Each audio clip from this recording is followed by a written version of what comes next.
Subscribe now and press the bell icon. Never miss an update. अस्सलामु अलैकुम व रहमतुल्लाहि ताला व बरकातुहू।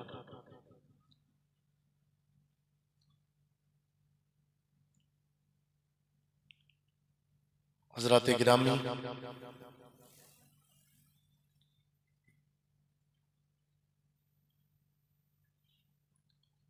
आज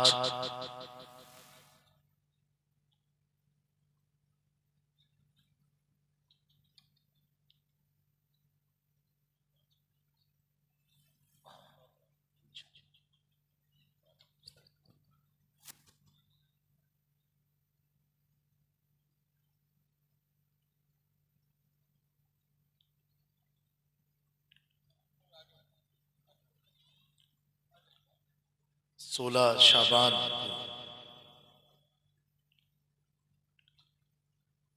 जानशीने मखदूम सिमना अक्से जमाले हुजूर मखदूम अशरफ शहजादे गौसे आजम फखरुल मशाइख हजरत पीर तरीकत सैयद शाह फखरुद्दीन अशरफ अशरफीउल जिलानी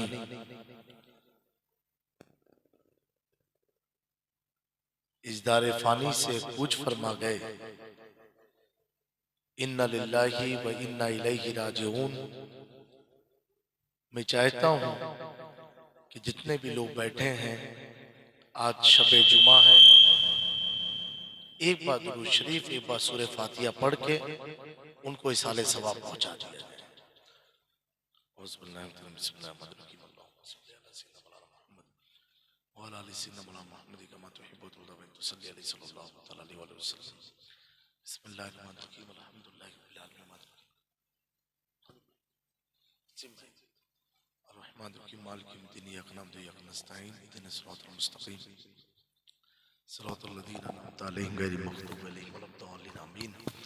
या अल्लाह या रब्बी कदीम मालिक मौला, जो कुछ भी पढ़ा मौला इसे अपनी बारगाह करम में कबूल फरमा, इसका सवाब उनकी रूह को पहुंचा मौला।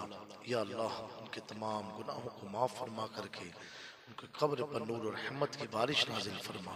या अल्लाह उनके घर वालों को सब्र अता फरमा, मुरीदीन को सब्र अता फरमा। या अल्लाह हम सबको इस्तिकामत दीन अता फरमा, हुस्न खात्मा अता फरमा, इखलास के साथ ज़िंदगी बशर करने की तौफीक अता फरमा। व सल्लल्लाहु तआला अला खैर खल्क़िही व आलिही व सहबिही अजमईन बिरहमतिक या अरहमर राहिमीन। देखिए 5-10 मिनट की बातें हैं, क्योंकि ये 4 तारीख को ज़रा कान का कुछ ट्रीटमेंट कराया था, बहुत दर्द थी, उसका असर अभी भी है, तो ज़्यादा ज़ोर से बोलना अभी मना किया है उसने।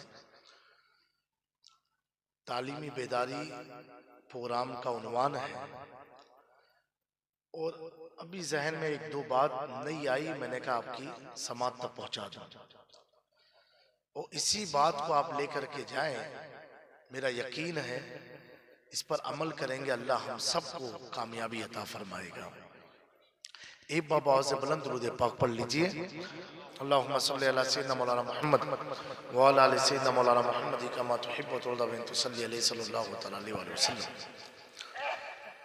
आप लोगों ने अपनी लाइफ में देखा होगा, ये जो मोबाइल है, मोबाइल थोड़ी देर आप यूं रखें बगल में, फिर मिनट भी नहीं होगी आप तुरंत हाथ में लेंगे, सिर्फ ऐसे देख रहे, फिर ऐसे रख देंगे। कभी ये प्रैक्टिकल किया लाइफ में? जिंदगी में जितने लोग मोबाइल यूज करते हैं, कोई फोन आया हो या ना आया हो, हर मिनट में आप अपने हाथ में एक बार मोबाइल जरूर लेते हैं। नमाज में अगर मस्जिद में आप गए, जैसे इमाम ने कहा अस्सलामु अलैकुम रहमतुल्लाह, अस्सलामु अलैकुम रहमतुल्लाह, तुरंत आदमी मोबाइल निकाल के एक बार ऐसे रखता, फिर ऐसे रख देता। कभी गौर कीजिए आप लोग अपने अंदर, ये अमल है कि नहीं है, बताइए। यानी 1 मिनट भी बगैर इसके हमें चैन नहीं है। तो क्यों? उसकी वजह क्या है? आपकी अगर रात में नींद टूटी जैसे टूटेगी सबसे पहले आप मोबाइल उठा करके देखोगे, फिर सो जाओगे। समझ रहे मेरी बात? सबके साथ है, ये प्रैक्टिकल हो गया। आप आजमा करके देखो तो हर घर में ये सबके साथ प्रॉब्लम है कि मोबाइल फोन आए या ना आए, लेकिन हमें हाथ में लेना ही लेना है। एक बार कम से कम देखना, फिर रखना, फिर देखना, फिर रखना। तो जब हमारी बॉडी जो है, ये जो हथेलियां है ना, इसमें से जो पसीने आते हैं, तो मैग्नीफाई लेंस से जब आप चेक करोगे, जो एक शीशा आता है जो बारीक से बारीक चीज को बड़ा कर देता है, उसी शीशे जब आप देखोगे तो हमारे हाथों में सुराख है, पॉइंट है, कुदरती सुई की नोक के बराबर। उसी पॉइंट से पसीने निकलते हैं। क्या निकलता है? पसीना निकलता है, वो सुराख होता है। तो साइंस क्या कहती है? ज्यादा मोबाइल का इस्तेमाल इंसानी सेहत के लिए अच्छा नहीं है। क्यों? इस तो जिस्म में तो रहता नहीं है, फिर इसका इस्तेमाल सेहत के लिए अच्छा नहीं है, क्योंकि जिस्म से कहां लगा होता है, हाथ तक है। तो वो ये कहते हैं इसमें जो रेजिस निकलती है, जो सैटेलाइट के जरिए ये कनेक्ट होता है, इसमें से रेजिस एक निकलती है। एक रेस को आप धुआं समझो, एक किस्म का धुआं जो निकलता है, गर्म होता है, हमें वो दिखता नहीं है, फील होता है। ज्यादा मोबाइल चलाएंगे, उंगली में आपको कुछ फील होने लगेगा। तो कब वो रेस जो होती है वो निकल करके, ये बहुत कीमती बात आप सुनोगे, फिर आपको समझ में आएगा मैं क्यों ये बात लाया हूं।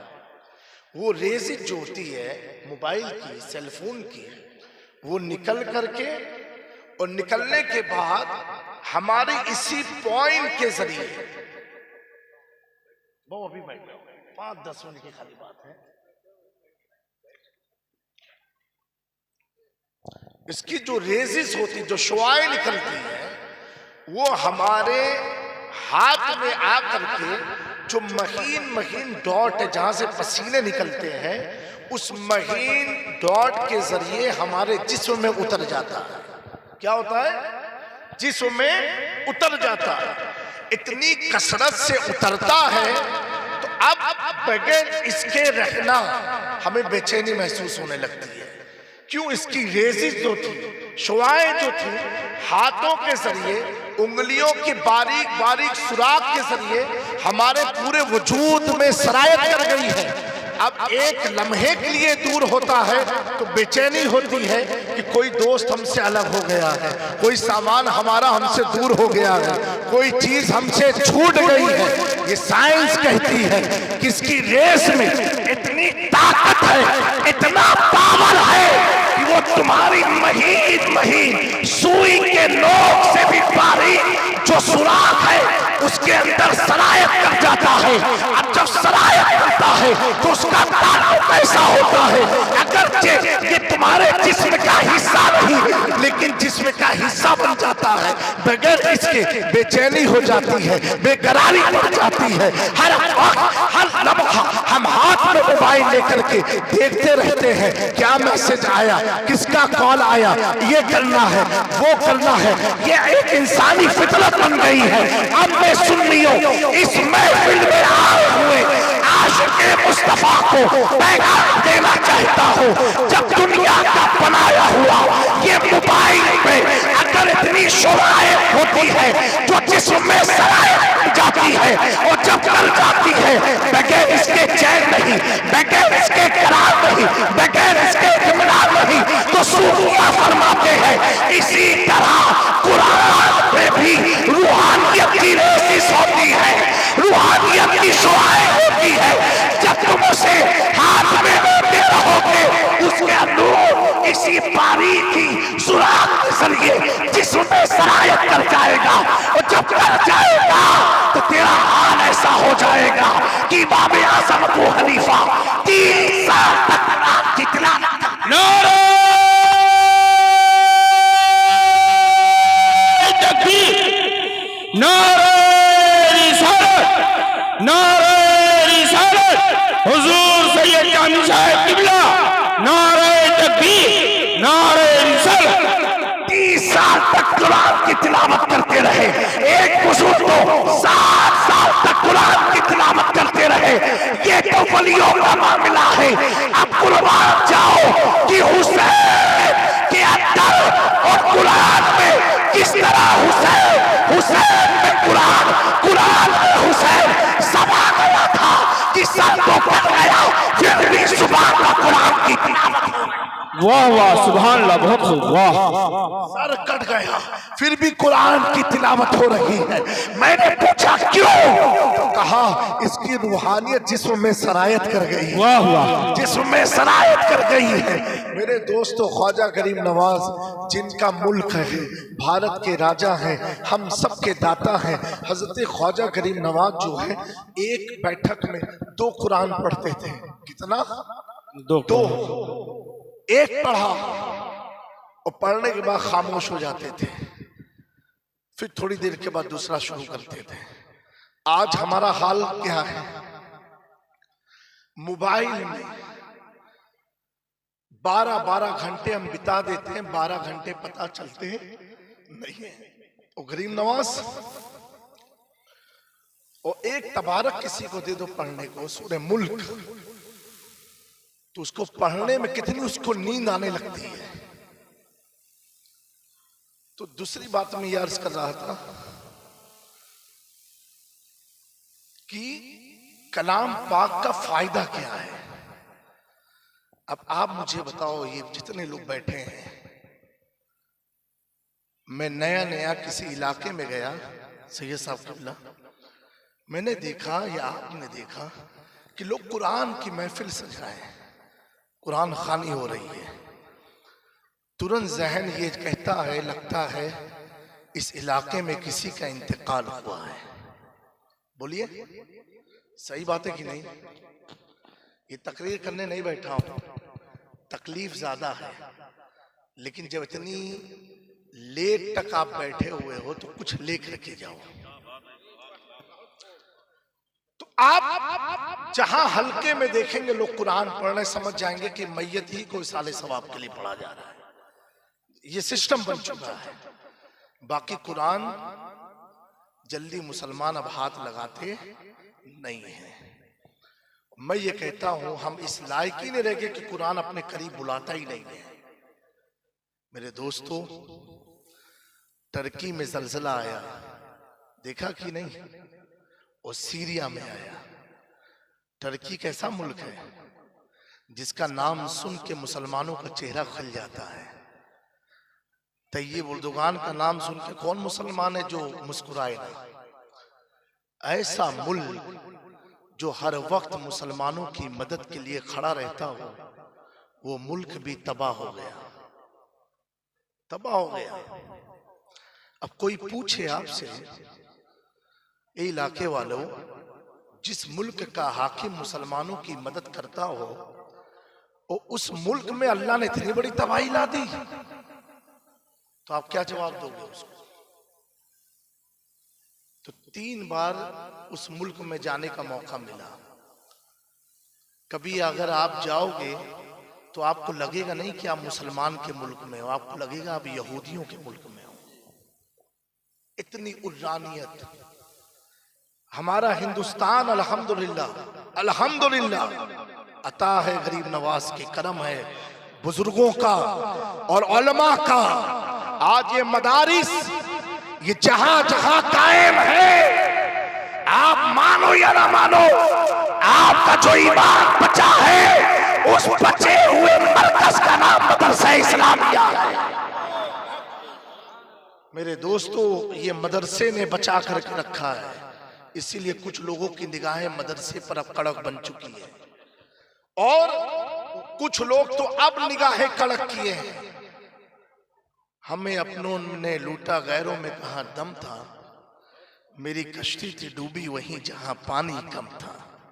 अब तो अपने मदरसे को अपने इलाके वाले डुबोना चाहते हैं। मैं कह रहा हूं, वक्त बड़ा संगीन है, बड़ा पुरफितन है। आपके हक के एतबार से ये वक्त नहीं चल रहा है।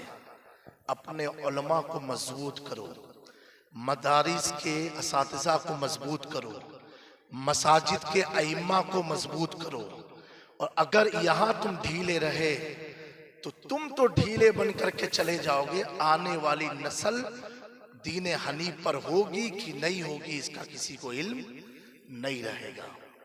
बहरहाल जहां कुरान पढ़ा गया तो दूर से आदमी कहेगा लगता है इस घर में किसी का इंतकाल हुआ है। अब करीब आए, भाई क्या हुआ, क्यों कलाम पाक पढ़ रहे हो, तो कहेगा कि भैया अम्मा अब्बा या किसी का इंतकाल हुआ है, इसाले सवाब के लिए। अब उलमा की तवज्जो चाहता हूं, क्या कहा उसने, इसाले सवाब के लिए। मैंने कहा ये मुर्दा कब्र में जा चुका, मट्टी पड़ चुकी, जिस्म मट्टी से मिल गया, किस हालत में है, क्या कर रहा है, किसको मालूम। और तुम कुरान की महफिल सजाए हो अब्दुल सत्तार की मगफिरत के लिए। कहा हाँ हजरत। मैंने कहा जब तू चीज को मानता है कि अब्दुल सत्तार तो मट्टी में चला गया, लेकिन मेरा पढ़ा हुआ कुरान उस मुर्दे को फायदा पहुंचाएगा, उस मुर्दे को सुकून पहुंचाएगा, उस मुर्दे की जिंदगी को आसान बनाएगा। तो ये नादान मुसलमानों जरा गौर तो करो, जब तेरा पढ़ा हुआ कुरान मुर्दे को फायदा दे सकता है तो तू जिंदा था तो अपने फायदे के लिए क्यों नहीं।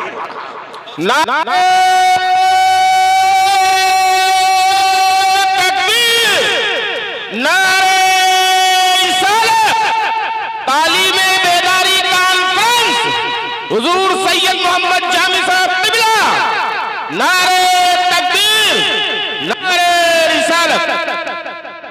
मेरे दोस्तों ये आप कहते हैं कि सवाब उसे मिलेगा, फायदा मुर्दे को मिलेगा। ऐ नौजवानों, इस रात में 2:30 बजे बैठ करके शबे जुमा में अपनी नींद को कुर्बान करके अपने घर के बिस्तर को छोड़ के आए हो, तो ये पैगाम लेकर के जाओ, जो कुरान पढ़ने से तेरे घर के मुर्दे को फायदा पहुंचा सकता है, उसे सुकून दे सकता है, राहत का सामान बना सकता है। तो अगर तू कामयाबी चाहता है, अगर तू दौलत चाहता है, अगर तू नौकरी चाहता है, अगर तू पोजीशन चाहता है, अगर तू इज्जत चाहता है, अगर तू बुलंदी चाहता है, तो जो कुरान मुर्दे को बुलंदी दे सकता है तो जिंदे को क्यों नहीं दे सकता, जिंदे को रोज क्यों नहीं दे सकता।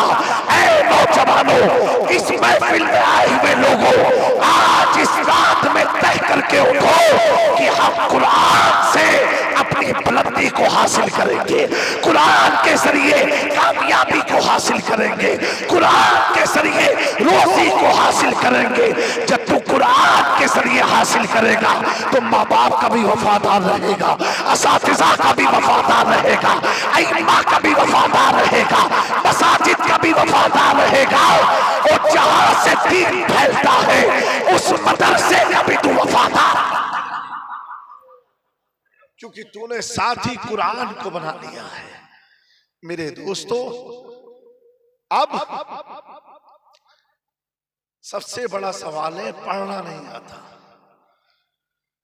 तो ये जो कोई मुसलमान कहे तो ये जुमला तो उसका बारूद से ज्यादा डेंजर है। तो मैं आपको इतनी बात कहता हूं, रमजान आने वाला है जो कुरान का महीना है, शाबान भी कुरान का महीना है। इरादा करके जाओ, भले एक आयत पढ़ेंगे, कितनी, एक आयत पढ़ेंगे, लेकिन हर दिन कुरान की एक आयत जरूर पढ़ेंगे इंशाल्लाह। बोलिए मेरे दोस्तों, इस किताब से करीब हो जाओ, फिर आप इसका फैजान देखो। तो ख्वाजा गरीब नवाज एक कलाम पाक पढ़ते खामोश हो जाते हैं, और होने के बाद फिर दूसरा कुरान पढ़ना शुरू कर देते हैं। तो एक शख्स ने पूछा कि हुजूर, जब दोनों आपको पढ़ना ही है तो एक पढ़ के खामोश क्यों जाते हैं, तुरंत शुरू कर दीजिए। आए हाय, ख्वाजा गरीब नवाज फरमाते हैं, ये अल्लाह की किताब है, जब मोइनुद्दीन इसकी तिलावत करता है फिर रुक जाता है मुकम्मल करने के बाद एक कुरान, फिर इंतजारी में रहता है जब अल्लाह हुक्म देगा दूसरा पढ़, तब मैं दूसरा पढ़ना शुरू करता हूं। यानी यकीन देखो, तवक्कुल देखो कि खुदा की किताब है, तिलावत मैं कर रहा हूं तो मेरा रब इस तिलावत को सुन भी रहा है। मेरे दोस्तों, आज किस पुरफतन दौर में इतनी बात को याद रखना, जिस तरह मोबाइल तुम्हारे जिस्म से जुदा नहीं हो सकता, इसी तरीके से कुरान को अपने दिल से जुदा मत करो। फर्क क्या है कुरान में और दूसरी किताब में? फर्क ये है, जब कुरान की तालीम के लिए आप जाते हो, कितनी मौज़म किताब है, तो उसको हम लोग क्या करते हैं, घर से निकले सीने पर लगाते हैं और मदरसे में आते हैं। सही बात है। और दूसरी तालीम, किताब पीछे होती है। स्कूल का बस्ता कहां लगा होता है? बोलो, कहां लगाते हो? पीछे। स्कूल का बस्ता कहां होता है? कॉलेज का बस्ता पीछे, यूनिवर्सिटी का बस्ता पीछे। और वही बस्ता जो पीछे लगाने वाला है, जब मदरसे में कुरान लेकर के आता है तो कहां लगा के आता है? यानी ये हमारा लगाना भी बताता है, ये सीने की किताब है, पीठ की किताब नहीं है। ये कहां की किताब है? सीने की किताब है। तो इसे सीने में जिन हुफाज ने उतार लिया है, जिन बच्चों ने सीने में आज उतारा है, वो अपनी किस्मत पर नाज करें कि अल्लाह ने हर सीने में कुरान नहीं उतारा। जिस सीने को अल्लाह ने पसंद किया, उसी सीने में मुस्तफा की गुफ्तगू को समा दिया। और याद रखना, ये कुरान और ये जो बच्चे हाफिज हुए हैं, हर बच्चे मेहमान रसूल नहीं है, ये भी याद रखना। और हर हाफिज जन्नती नहीं है, ये भी याद रखना। हर हाफिज के माँ बाप को जन्नती ताज नहीं पहनाया जाएगा मैदान महशर में, इसको भी जहन में रखना। मदरसे बहुत हैं, इदारे बहुत हैं, हुफाज बहुत हैं, कुरान अच्छी अच्छी आवाज में पढ़ने वाले बहुत हैं, लेकिन उनकी तिलावत को सुन के, उनके सीने में कुरान को देख के ये मत समझ लेना कि ये सब कामयाब लोग हैं। कामयाबी किसके हाथ आई है? जिसके सीने में कुरान हुजूर की मोहब्बत के साथ उतरा हो, हुजूर की मोहब्बत के साथ उतरा हो, वही बच्चा कामयाब है, उसी के माँ बाप कामयाब हैं। अगर कामयाबी हर हाफिज की हो तो सहारनपुर का हर हाफिज कामयाब हो जाएगा, देवबंद का हर हाफिज कामयाब हो जाएगा, नदवा का हर हाफिज कामयाब हो जाएगा, अहले तशय्यो का हर हाफिज कामयाब हो जाएगा, गैर मुकल्लिदों का हर हाफिज कामयाब हो जाएगा। पता चला नहीं, हर हाफिज कामयाब नहीं है, हर मदरसा रसूल का घर नहीं है, हर मदरसे के बच्चे मेहमान रसूल नहीं है। जो मदरसा अहले सुन्नत मसलके आला हजरत की तर्जुमानी करता है, वही मदरसा रसूल का मकाम है, और पढ़ने वाले बच्चे मेहमान रसूल हुआ करते हैं।